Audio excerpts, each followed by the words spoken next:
Nokta.com сайтының тұрақты ағзалары әмде ықыласпенділері сіздерге уәде етілгендей өз сүйген қосқыштарыңызбен және де жақындастыру мақсатында сайтымызда көптеген жұмыстар алып барылмақта.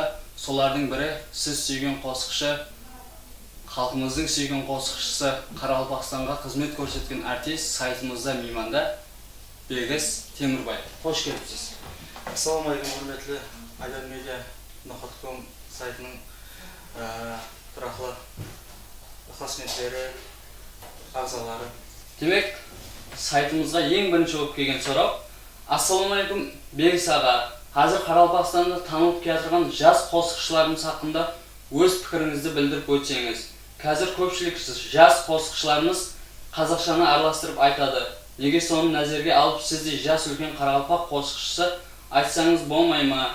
Және бір сұрау: Қарақалпақ хип-хоп жөнелісті айтатын рэппер қосқышыларға неге шарайат жаратылмайды? Жауабыңыз үшін алдынан рахмет депті. Сакон үсімні ықыласпендіңіз. Рахмет сұрау үшін. Енді қазір арасында да жас талантлы қосқышыларымыз көбейіп жатыр, әртүрлі жөнелісте, бірақ солардың басым көпшілігі қазір заманауи стильде қосатқан көбісі мақұл көреді. Енді дұрыс көбейгені сол еліміздің эстрадасының рауажданғаны жүда тәріптарымыз, ешкімді ол жаманлау, басқа бір зат қылау ниетінен аулақпын. Бірақ бәрібір де жаңасы айтқандай ішінде біздің өзіміздің білетімізге тән болмаған мәселен қазақша, басқа да тілді араластырып айтып жатқан жағдайларымыз жасады. Енді дұрыс, мәселен музыка қосып тіл таңламайды. Егер қазақша қосып айтқысы келетін болса, тек қазақша текстке жазылған қосықты аттарса, қарақалпақша қосыққа араластырмай, қарақалпақша айтатын болса, тек қарақалпақша текстке жазылған атқарылса, масекке мауық болады. Енді араластырып айтқан әр тараудан өзінің бір белгілі маманлары бар, ұстаз композиторларымыз бар, яшілгерлер бар, бұрынғы айтқан ұстаз қосқышылар бар. Солармен пікірлессе, мен мынандай қосық айта жақпан, бір өзі көбісі қосықты текстін өзі жазады, жаңа әуескер шайырлар жазып береді. Солардың бір қанегелермен сәл ойласын қарап, не қылса, мақсатқа мауық болады деп ойлаймын. Рахмет. Демек, өз сұрауына жауап алдық деп ойлаймыз. Енді кейін сұрауымыз агент хиттан келген сұрау. Бегіс аға, қалайсыз? Сізге сұрауымда дүнияда мұхаббат деген зат болмаса, қайден қосқышыларымыз қандай қосық айтар екен деген сөздерге қалай қарайсыз? Орынсыз сұрау болған болса, кешірерсіз депті. Енді тура бұл мұхаббат сезімі иләһи сезім. Мұхаббатты кім қалай түсінеді? Мұхаббат бірінші отанға мұхаббат, өзіңнің туысқан туған ата-анаңа мұхаббат, сүйген ярыңа мұхаббат. Мұхаббатты әркім әртүрлі сөйлейді. Көбінесе шайырларымыз жырлайтұғын, өлмейтұғын тема дейміз. Отан хақында да басқа да қосықтар көп айтылады. Бәрібір ішкі мұхаббат қалеген қосқышыға да, шайырға да ілхан бек түрткі болады деп ойлаймын. Белкі бұндай нені еш көз алдыма келтіре алмаймын. Мәселен, мұхаббат болмағанда қандай қосық жазылмас еді мәселен. Дұрыс. Рахмет. Енді кейін сұрау, және агент хиттан келген сұрау. Сізге және бір сұрауымда, қазіргі уақытта неге көп қосқышыларымыз тек мұхаббат туралы айтады? Неге отанымыз, ата-аналарымыз һәм тағы басқа хақында онша айтпайды депті? Жаңа алдыңғы сұраумен сәл ұқсастығы бар. Алдын айтып өткенімдей, мұхаббат, отанға деген мұхаббат, сүйген ярға, ата-анаға, туысқан туғанға деген мұхаббат. Енді айтқанымдай, өлмей тұрған тема мұхаббат, ішкі мұхаббат хақында айту. Қазір көпшілік қосқышыларымыз бар, мәселен өзіміздің қатар қосқышыларымызды да ата-ана хақында айтып отқан, отан хақында, мәселен әрбір қосқышы өзінің отанын, туылып өскен, сүйген отанын шын кеуілден жырлау, ол қосқышыға бір илхам, еш бағышлайды. Ата-ана хақында, әке хақында, ана хақында қосып. Ол жаңағы ішкі махаббат хақында ол һәм уақытта айта берсе де болады. Һәм расында да көп қосқышылардың репертуарында көбінесе махаббат темасы деп ойлаймын. Қосқыштар жұмақ шығарып көбірек отан хақында да қосқыларды айтады деп. Рахмет. Кейінгі сұрау Паризода ісімді ықыласымен тыңғыстан келген. Бегіс аға, неге клип шығармайсыз? Сізден зор клип күтеміз. Қосқыларыңыз да жақындан баслап шығып басады депті. Енді әрбір дөретуші инсан дұрыс әлбетте тынбай ізденуде болу керек. Себебі мен өзі өткен бір жыл сол лирикалық қосқыларға өзім сол жылды бір неғылып істедім. Енді көбінесе мемлекеттік байрамдарда көп концертлерде шығып тұрғаннан кейін клипке алдын көп клиптерді шығарған еді. Дұрыс айтасыз, кейінгі уақытлары онша клип істемедік. Себебі мемлекеттік көп концертлерде де нелерде шығып тұрғаннан кейін сол жылы жақыннан бастап таза қосқыларымды шығардым. Енді Құдай қаласа осы клип алу ойымызда бар, әрекетіндеміз. Соның жақын арада сол жылы таза клиптерді көресіз деген үміттеміз. Рахмет. Енді кейінгі сұрауымыз Гүлнарадан кепті. Бегіс ағамызға сұрау беретін болса, сұрау. Сізіңше дөретлеушілік жұмыстарда нелерге етібар беру керек? Сіз нелерге етібарды көп қаратасыз депті. Дөретуші инсан әлбетте тынбай ізденуде болу керек. Тез репертуарды жаңалап бару керек. Жаңалап барғанда қалай алдынан сұрауында қосқыларыңыз арасы үзіліске түсті деп атты, бірақ жаңалап бару керек. Бірақ аз болса да сапалап шығару керек деп ойлаймын. Қосықты сапасыз қосықты ізбес шығара бергеннен сапалы, құлаққа жағымды сондай істесе масып кемалып болады. Рахмет. Енді кейінгі сұрау Бегістен Бегіс ағамызға кетті. Демек сізге сұрауым, сіз міне көп гастролларда, концерт, тойларда боласыз. Сізге ең көп қандай сұрау беріледі?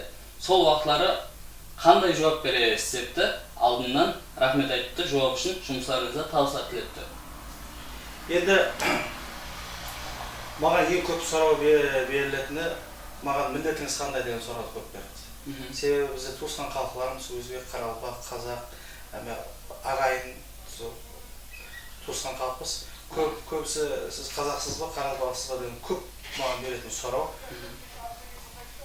Тойларда, нелерде көп адам телефоннан звонып сұрайды, танымайтын ықылас-беттеріміз, сондай телефоныңызды бірінен алдым, қазақсыз ба, қарақалпақсыз ба. Енді сол сұрауға сайтымызда да жауап беріп кетсеңіз, қазақсыз ба, қарақалпақсыз ба? Өзім қарақалпақпын. Анам да қарақалпақ, өзім қарақалпақ, әкем қарақалпақ. Рахмет. Демек кейінгі сұрауымыз Бегіс ағаға сұрауларын осылардан ібарат. Бірінші сұрау, халық назарына түскеннен кейін өзіңізде қандай сезім пайда болды? Екіншісі, Қарақалпақ халқының сүйкімді қосқышына айландыңыз. Бұндай нәтижеге жету әлбетте қиын болған шығар я. Қосқыларыңыз арасында қайсы қосығыңыз өзіңізге ұнайды?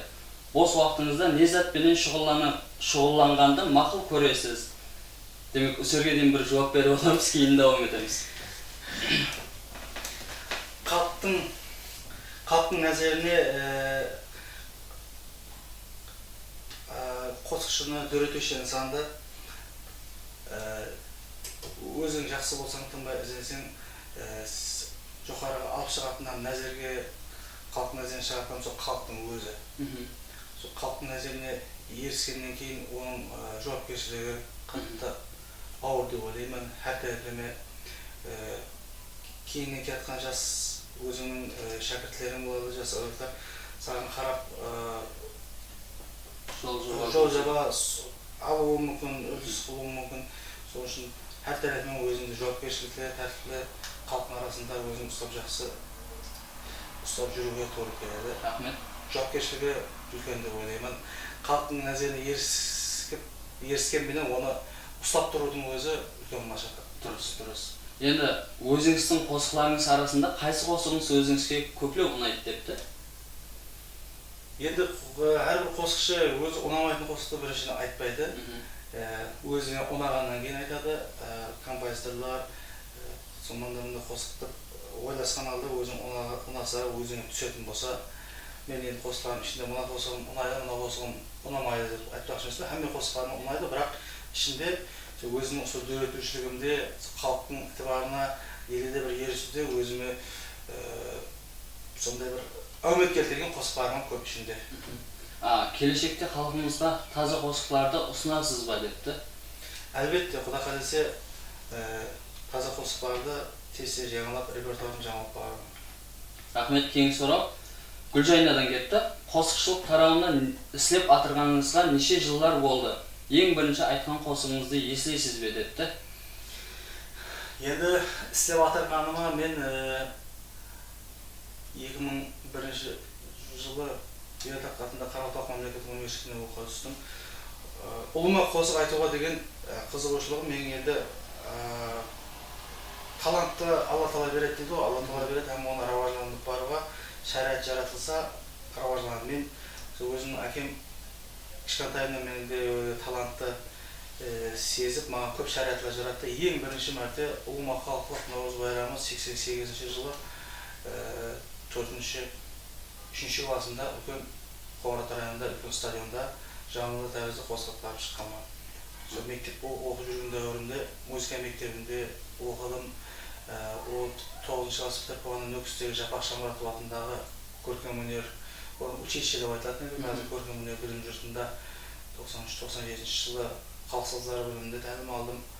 Бітіріп болып өзіміздің Тулуский Қоңырат районында концертлерде,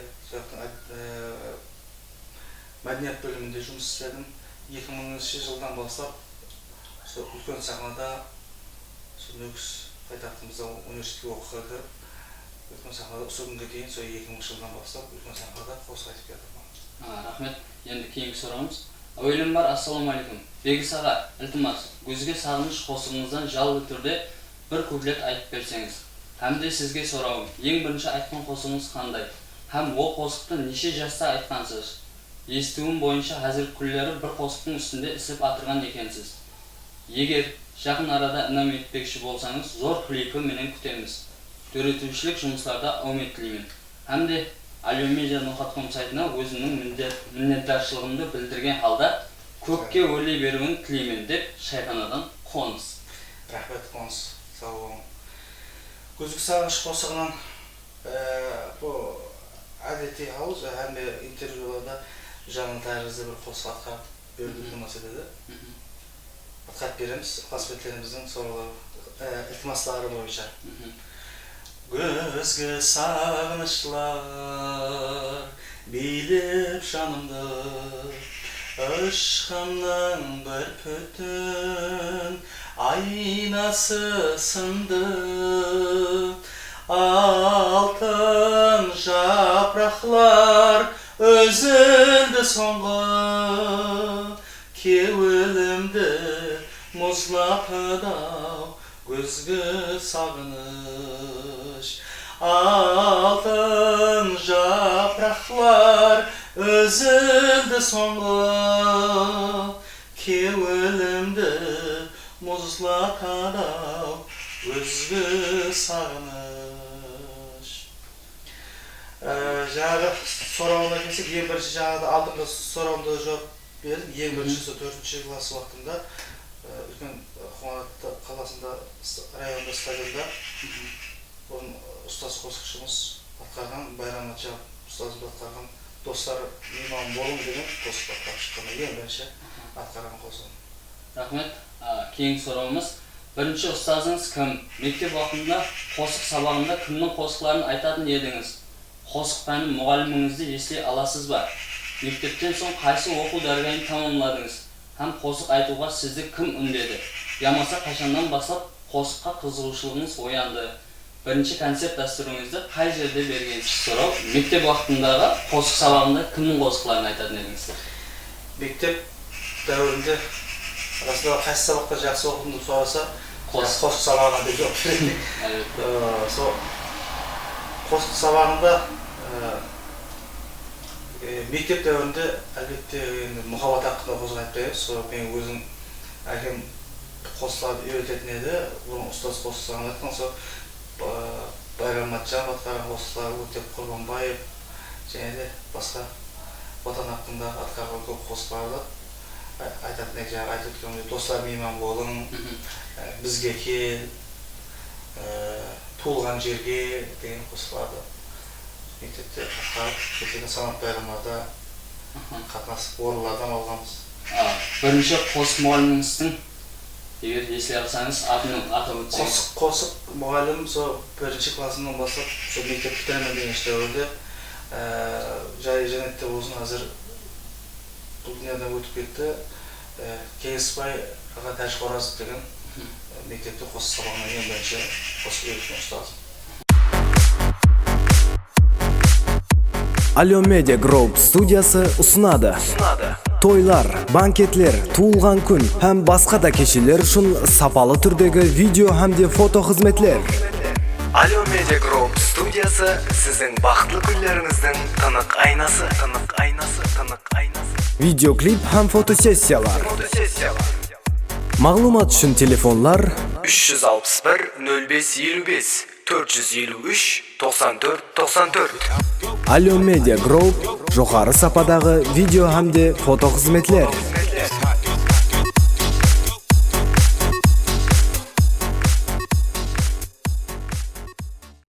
Рахмет, енді кейінгі сұрағымыз Беріктен келген. Ассалаумалейкум, эстрадамыз жұлдызы Бегіс аға. Сізге сұрауларым жүдә көп. Солардың арасынан сайлап алып, осы 10 сұрауым жаздым. Толық һәм анық жауаплар күтемін депті. Демек, бастағы 5 сұрауын жауап береміз. Бірінші сұрау. Интервьюге келемін дегенше қандай ойларда келдіңіз? Өмірде жасаудан мақсатыңыз? Сіз өзіңізге ықыласпен білесіз бе? Қазіргі жастарға сіз айтып жүрген қосықлар ұнай ма? Мәселен, колледж, лицей жастарына. 5-ші сұрау, сахнаға шығып қосық айтқаныңызда албыраушылық бола ма депті. Бірінші сұрау, интервьюге келемін дегенше қандай ойларда болдыңыз деген? енді интервьюға келемін дегенше әрбір адам, әрбір өтушісі маған қандай сұрауға күтіп тұрған екен. Сол классменттердің берген сұрауына бір қанықарлы, кеуілдегідей жауап бере аламын бекен, қандай сұраулар бар екен деген ой менің келдім. Кейінгі өмірдегі жасаудан мақсатыңыз? Адам не үшін өмірде дүнияға келгеннен кейін, бұл дүнияға келгеннің өзі үлкен бақыт, үлкен бір Алла Тағаланың берген інамыз, сіз дүнияға келтірген. Дүнияға келтіргеннен кейін денің сау болса, 12 мүшең күтім болса, сол Құдайдың берген жасап ұзақ өмір көріп, атаның, отаның аман болса, балашағың аман болса, өмірді жасаудың қайтып оны сөзбен тәріптеп жеткеру қиын. Сіз өзіңізге ықыласпен білесіз бе депті? Енді өзің ықыласпен деп мен көптеген адамдардың пікірін тыңдап жұмақ шығарғанды жақсы көремін. Енді өзін жақсы көрмейтін, өзін сүймейтін инсан болмаса керек. Хәмеше өзі істеген істі өзінше дұрыс деп ойлайды, мен дұрыс қылып жатырмын деп ойлайды. Бірақ көбірек сырттан берілген пікірлерге қарап, сырттан берілген адамдардың жаңағы сын пікірлерін көбірек тыңдауға аламын. Қазіргі жастарға сіз айтып жүрген қосықлар ұнай ма? Мәселен, колледж, лицей жастарына. Енді 100% ұнайды деп айта алмаймын. Енді әркімнің дүние қарасы, әркімнің өзінің шаңырағындағы келіп шығуы, шаңырақта қандай соған байланысты да әркімнің. Мәселен, мен өзім перзентлеріме келдік, мен өзім перзентлерім әзір мектепте оқиды, бірақ классиканы жақсы естеді, халық қосықлардан тыңлайды, һәм әзіргі заманауи қосықтардан тыңлайды. Мәселен, музыканы тыңлап білу үшін әлбетте тек жаңағы заманауи қосық тыңлау деген музыканың өзінің әр түрлі жанры бар да, соны әммесін сүйіп тыңлап білген инсан қатты сондай интеллигент адам болып есептелінеді. Рахмет. Енді мен қосықтарын бәлкім тыңлайтындары бар шығар енді дүниемен. Сахнаға шығып қосық айтқаныңызда албыраушылық бола ма депті? Албыраушылық енді болады, албыраушылық үлкен сахнаға былайша қанша неға мен сонша адамдардың алдында өзіңді тұтап онша адамдардың күйеуінен шығуын аңсатын нәрсе емес. Алғырушылық әлбетте болады. Көбінесе. Кейінгі сұрақ. Сізге айрым ықыласмендеріңіз клип шығаруды ұсыныс етпекте. Бұған қалай қарайсыз депті? Құдай қаласа, сол алдынан айтып өткендей, сол жаңа клиптер үстінде әзір мәслихатласып жатырмыз. Клип түсіретін клиптер жігіттеріміз бар, достарымыз бар. Солармен Құдай қаласа жақын арада тылса клиптерді әнем етемін. Эстрада тарауында біз жастарға имканиятлар бар ма депті? Эстрада неге имканият жоқ? Әлбетте өзің ізденуде болсаң, өзің әрекетінде болсаң, әр тәрәптеме сол өзінің талаптарына сай істеген әрекеттеріне жауап берсе, имканият көп. Сіз өзіңіз қайсы қосықшыға ықыласпенсіз депті?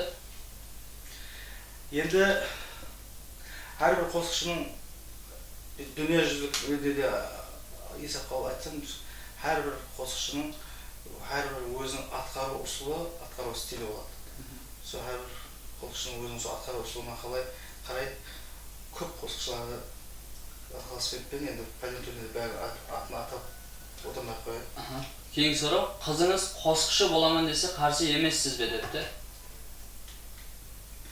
Енді біздің мұсылманшылықта қыз баланы көбірек сол мәдениет тарауына қарсы болады. Енді сол тараудан көріп отқан болса,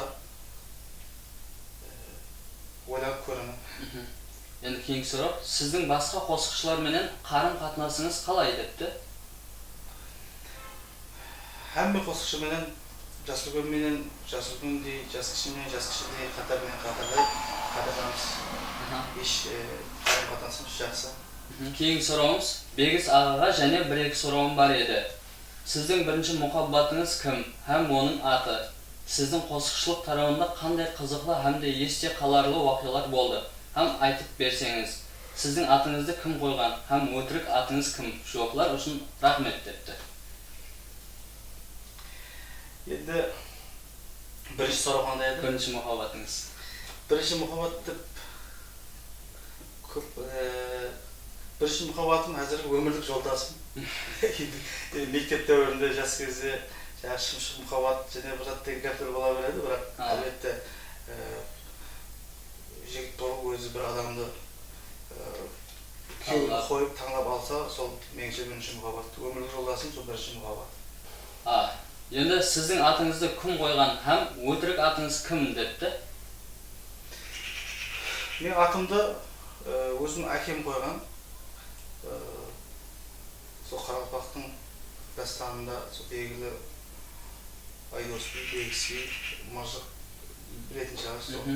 Сол Қарақалпақтың дастанынан алынған Бегіс деген батырдың атын әкем жақсы ниеттермен қойған. Енді өтірік ат деп рас атымын, өтірік атымын Бегіс. Рахмет. Кейінгі сұрақ, Айдостан кетті. Неге дуэт қосықларыңыз жоқ депті? Дуэт қосықларым жоқ, қағанда енді өзіміз неге сай айту стилге сай дуэт Құдай қаласа ойлап көремін оған. Кейінгі сұрақ, Жаһангер есімді ықыласмендіңізден келген. Интернет тармақтарында барсыз ба? Һәм оларға қалай қарайсыз? Пайдасы һәм зияны депті. Интернет тармақларында әзір, мәселен, интернет бұл дүниежүзілік рауаждану процесі, һәм қандай мағлұмат керек болса, әзір қайта аңсат болды. Дүнияның қайсы шетіндегі қандай неден мағлұмат алу өткізсе, интернет арқылы кіріп, қалеген мағлұматты тез һәм анық алуға езімен интернет тармақларына жақсы пікірдемен һәм жаңағы бұлайша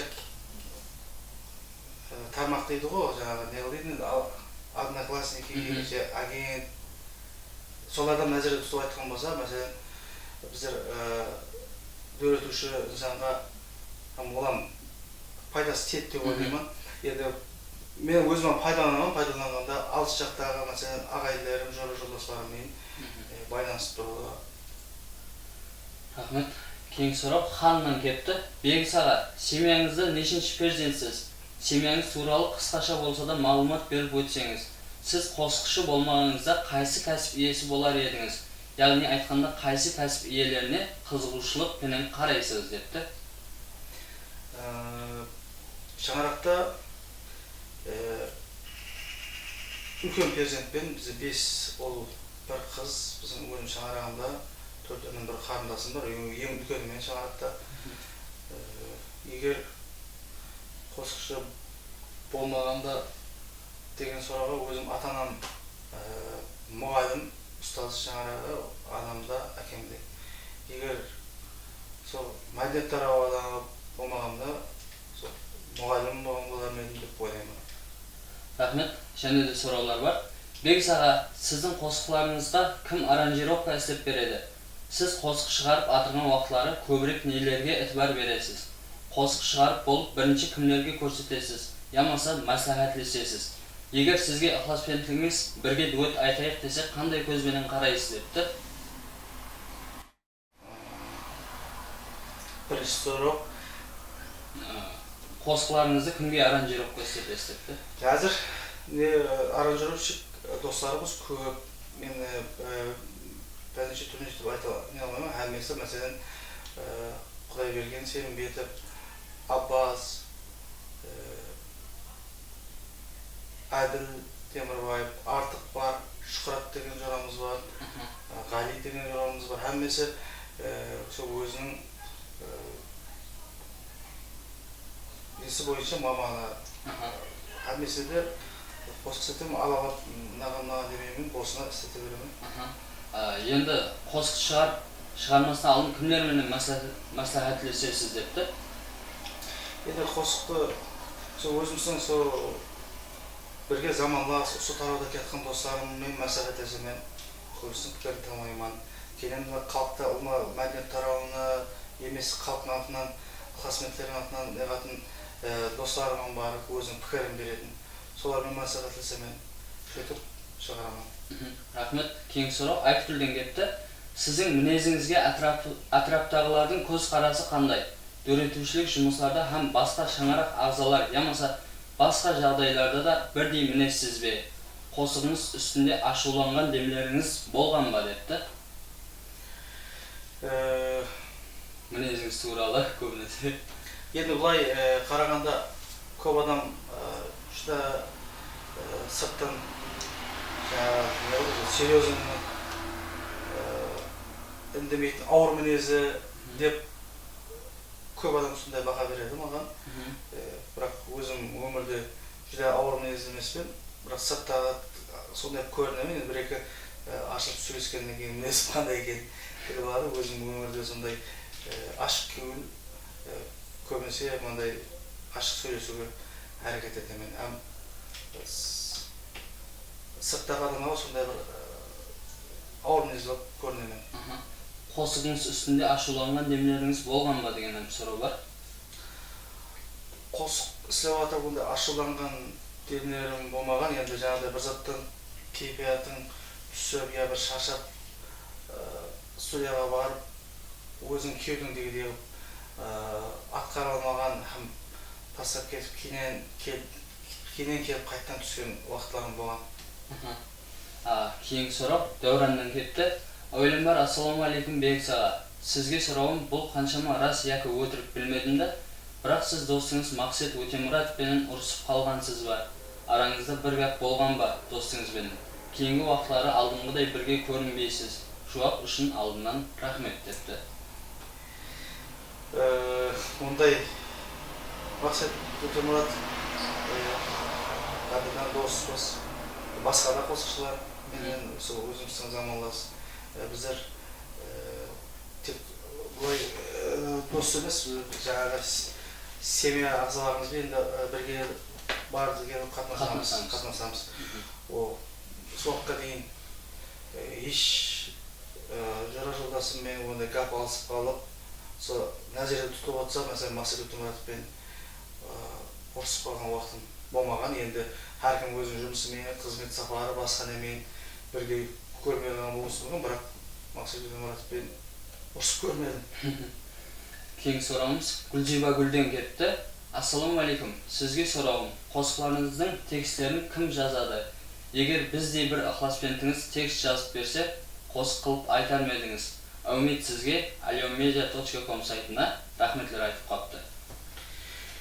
Қосықтың текстін көбінесе композиторлардың өздері таңдайды. Егер мен өзіме қолыма бір жақсы бір текст ұнап қалса, мен соған композиторларға көрсетемін. Ұстаз композиторларға достарымыз бар. Қосық текстің һәммесін қосық болып шыға беретін текст болмайды. Оқылатын қосық болып айтылатын текст болады, айтылмайтын текст болады. Егер ол қосық болып айтылатын текст болса, мәнісі жақсы болса, соған қараймын көбірек. Енді әлбетте әзір әуескерлердің шайырларымыз көп, жақсы текст жазатқандарымыз көп. Егер ықыласметлерімізден жақсы текст ұнап етсе, қосыққа сай тура келсе, әртараптама әлбетте атқарамыз. Рахмет. Демек, Расул Арслановтан келген сұрау. Ассалаумағалейкум Бегіс аға. Сізге сұрау дейміз бе, ұсыныс дейміз бе? Неге клиптер шығармайсыз? Мысалы үшін қазір көпшілігі жастар мәнілі, тәрбиялы клиптер іздеп атыр ғой. Қайта олардан бұрын сіз шығарып, халыққа осы жастарға үлгі болуыңыз керек еді ғой. Бірақ ондай клиптен дерек жоқ. Себебі бар ма, яке қате айттым ба депті. Алдымнан жауап үшін рахмет айтты. Рахмет. Ықыласметлеріміздің сол сын пікірлерінің бәрін дұрыс деп қабыл етеміз. Себебі ықыласметлерінен халықтан сондай нәрселер күткені біздер үшін әлбетте бір қуанышты жағдай. Есапқа аламыз, алдыңғы жаңа сұрауларды да айтып өттім. Әртараптама сол клиплерді алу арапасындамыз. Құда қаласа жақсы мазмұндағы клиптерден алып ықыласметлерге үнем етеміз. Кейін сұрау Елнура Қыпшақтан кетті. Ассалаумағалейкум Бегіс Темірбаевқа менің екі сұрауым бар.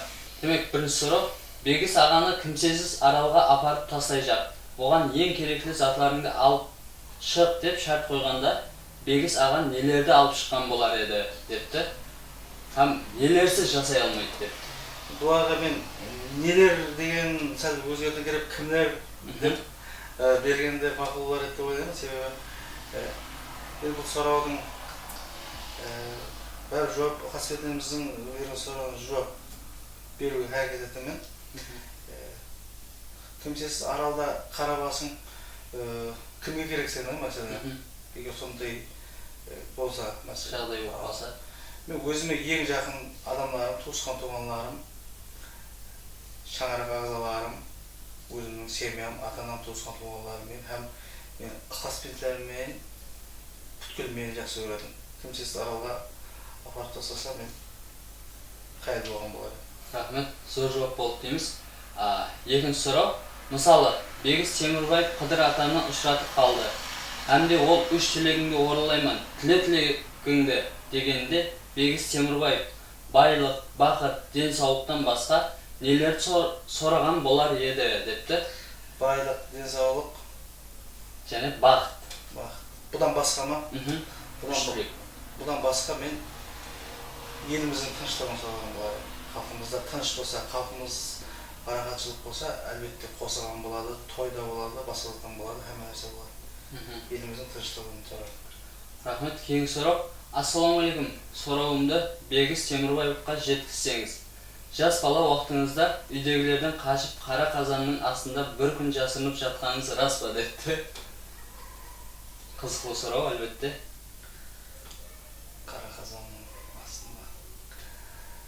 Енді қара қазанның астында ести алмаймын.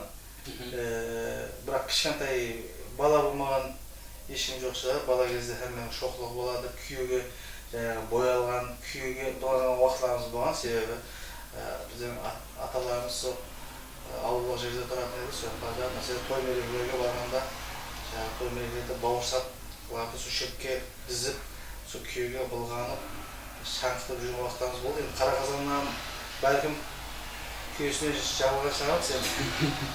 Рахмет. Кейінгі сұрау. Бұл жер еле зор болады деген қосығыңыз шығуына не себеп болған депті? Бұл қосықты себеп болған деп, бұл қосықты ұлы шайырымыз Қарақалпақ әдебиеті байтерегі Ибраһим Юсуповтың қаламына тиесілі қосық. Бұл қосықтың негізі 45-46 көплет қосық бұл негізі. Бұны ұстазымыз университетте оқу жөнінде Қорымбай Зариддинов бұның ішінен ең жақсы сөздерін қатарға теріп алып, бізге қосық қылып айттырды. Бір үлкен бір байрам болды, сол байрамға соны 3-4 қыз балаға бірінші айттырды. Сонан кейін бұл қосықты өзіме айтуға рұқсат берді, бір өзім айтуға. Кейін оларға жоқ көріп істеп айттым. Һәм бұл қосық халқымызда бір жақсы бір менің өзім дөретушілігімде де бір алға келуіне азымыз да жәрдем берді деп ойлаймын. Давам етеміз. Енді Пулат ісімді ықылас кентіңізден келген сұрау. 7-ші дүркін атлы қосығыңыздың мәнісін түсіндіріп берсеңіз депті. Дұрыс, бұл қосық кеше жақында шыққанына әзір 2 айдай болды. Елі азық радиолардың жақыннан болса кетіп алып, осы Альон Медиа Ноқат.ком сайтында да халыққа жарияланып жатыпты. Көп қызметшілеріміз естіп өзінің бағаларын беріп жатыпты. Сол сайттың жәрдемінде. Бұл қосық тексті Қарақалпақтың халық шайыры Қалилаға Дәулетназар. Енді біздің халқымызда сол бір гәп бар. Бір жігіттің тұсынан 7 дүркін қыз өтеді деген гәп бар да. Мәселен, сол 7-ші дүркіннің ішінде бір қыз бара тапты деп, сол жігітлік дәуірдегі басынан өткен нелерді жазған. Бұған көп текстер бар. Бұның ішінде де Сұлтан Қосекеев намасын жазды. Жақсы көбелектерін теріп айтылған. Сол мәнісі сол бір жігіттің тұсынан, бір жігіттің басынан 7 дүркін қыз өтеді деген. Сол енді сол 7-ші дүркіннің ішіндегі бір қыздар хақындағы шайырдың толғанысы. Рахмет. Енді кейінгі сұрауымыз Диегодан кетті. Қосықларыңыздың арасында ең ұнатып тыңдайтын қосығыңыз қайсы депті? Енді таза қосық шығарған кезде көбінесе таза қосықларымды өзім бірінші жаңағыдай тыңдаймын, қайта-қайта тыңдап бара-бара кейін сол халықтың ықылас-кенттерінің пікірлерін тыңдаймын. Енді алдында да біз жауап беріп өтемін. Таза қосық шығарған уақытта көп уақытқа дейін өзім тыңдап сол нетіп жүремін, себебі кемшіліктерін білу үшін. Бірақ сүйіп тыңдайтын қосықларым үшін әммесінен мен де бағанада айттым, өзің одан қосықты атқарасың бірінші. Сол үшін ана қосықына қосытып айтудан аулақпын. Рахмет. Демек, Бексаға ұсынған сұрауларымыз өз жұмағына жетті. Демек, халқымызға, сайтымызға, өзіңіздің ықылас-кентлеріңізге тілеклеріңіз. Рахмет. Осы сайт Альон Медиа Ноқат.ком сайты ағзалары, ықылас-кентлері неге сонша қосықшыларды дүнияға танытуда, қосықларын дөретушілігін бір кең аренаға алып шығуға үлкен жәрдем беріп жатыпты.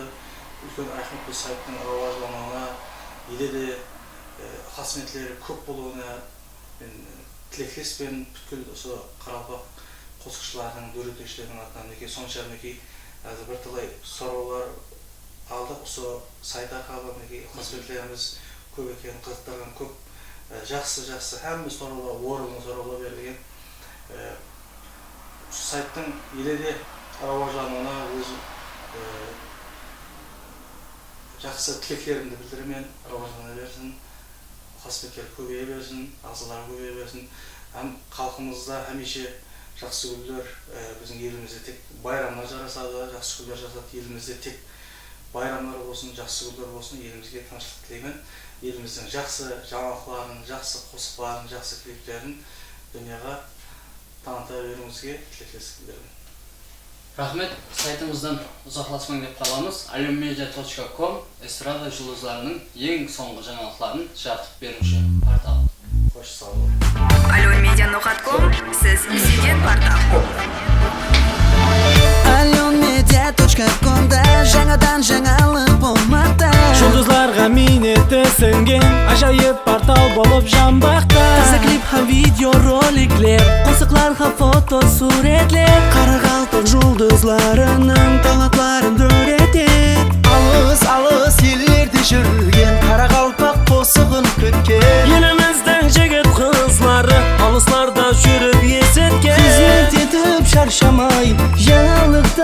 токтамай. Халық назерінен қалмай, жалқығай бер тоқтамай. Alyon Media сайтында Қарақалпақ шоу дүниясында Жаңалықлардың байтында қуанар оның әр ағзасы. Қуанамыз пайдамыз тисе жаңа қосықларымыз сізге. Жұлдызлар хақында мағлұматлар, әлбетте бұл біздің сайтта. Alyon Media менен бірге қосылыңлар сіз бізге. Таза қосықлар тек сізге Админіміз қызметте Alyonmedia.com сайты көкте